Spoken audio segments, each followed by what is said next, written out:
combat that happened during the rescue of the US pilot. Fresh footage access shows that an Iranian ballistic missile launcher destroyed in Kermanshah.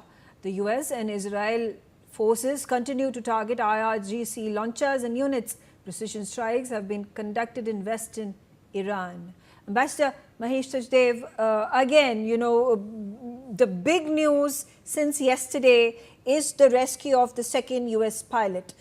Talking about the deception and escape mission that was successfully executed by the Americans goes on to show the kind of planning and precision with which this operation was planned. If you could shed more light into how important does it become for the military heads to chart out what their troops are going to do on the ground to ensure such a complicated, risky operation is successful? Yes, you are right. We have already discussed this particular issue. I think it was quite risky. The rescuers have to take a call whether rescuing the person who's deep inside enemy territory is worth its while, or would it entail risk to those trying to rescue him and the equipment they are left with. You would recall that in 1980, the height of presidential election in the United States, President Carter has had attempted similar rescue of Americans, diplomats and other personnel taken hostage in the Iranian embassy, in US embassy in Tehran. And that particular rescue mission was a massive failure, partly because of sandstorms and partly because of bad execution. And Americans suffered, and President Carter lost to Ronald Reagan, the presidential election. So much was at stake, including that for President Trump himself. As it is, the war is not very popular in the United States. Public opinion polls have described it as 2/3 of Americans would like America to get out of that war. And the support is something like 27% only.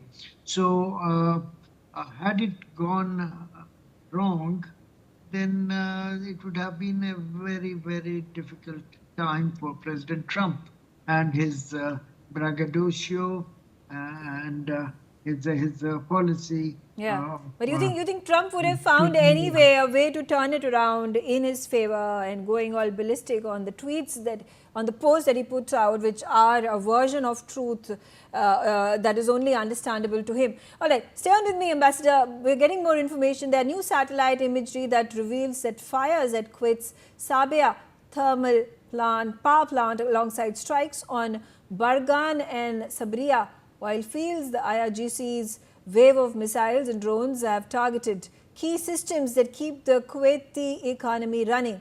Sabia is one of Kuwait's largest sources of electricity and desalinated water. Bargan is the world's second largest conventional oil field and accounts for half of Kuwait's total output.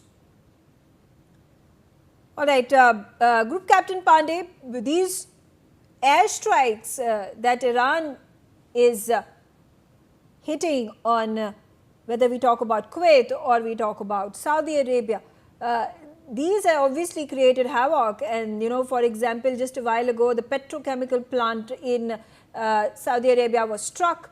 We've seen Kuwait's desalination plants being struck, energy plants being struck, power plants being struck. Why do you think it becomes difficult for these nations to intercept Iranian missiles? You asked a very interesting question, because reason is we are in the 6th week of the total conflict, and the way it has been understood by both the parties, both the adversaries, it is really interesting, because American, a massive armada, which Donald Trump has a number of times mentioned, rather overemphasized that size is too big and Iran is going to suffer. And the way Iranians have replied these attacks by United States, it was surprising. Two messages really clearly can be established. First one is the strategically United States Air Force and rather CENTCOM could not appreciate the strategy which is likely to be there, and threat perception from under the bunker, how these launches were put. I think there is some intelligence failure due to that they have suffered, and they were forced to withdraw their warships away from the location where they started the total battle. The point is, we are talking about rescue operations. Two messages again from the rescue operation. They have gone for the ground operations, and the degree of difficulty which we have seen. Why C-130 was launched? Why two helicopters were there? When one person, WSO, that weapon system officer, he rather, I will mention one more factor about him. He broke his ankle while coming after ejection, and he was in 7,000 feet ridge, and he climbed over the bridge. And then he was hiding himself till he could establish communication with the friendly forces. And then rescue team came, and then subsequently we know how things appear. So definitely it was a complex scenario. But the point which I want to try to convey, the ground attack from IRGC representatives were havoc. Reason is Iranian TV has announced that anybody who is capturing or able to kill this second pilot, the $50,000 will be given to him. And CIA, which you have already mentioned, the deception technique CIA followed, they announced it when they found that all the people, those who were there, they are looking for the pilot, and they are coming out with the guns and other arms and ammunition. So probability of saving this pilot will be very, very remote. So right. CIA Okay. announced, All right. Fair enough, sir. I'm going to come back to you. We have a slew of information that you would like to put out on our channel, and we'll try to keep it short and crisp. We have information now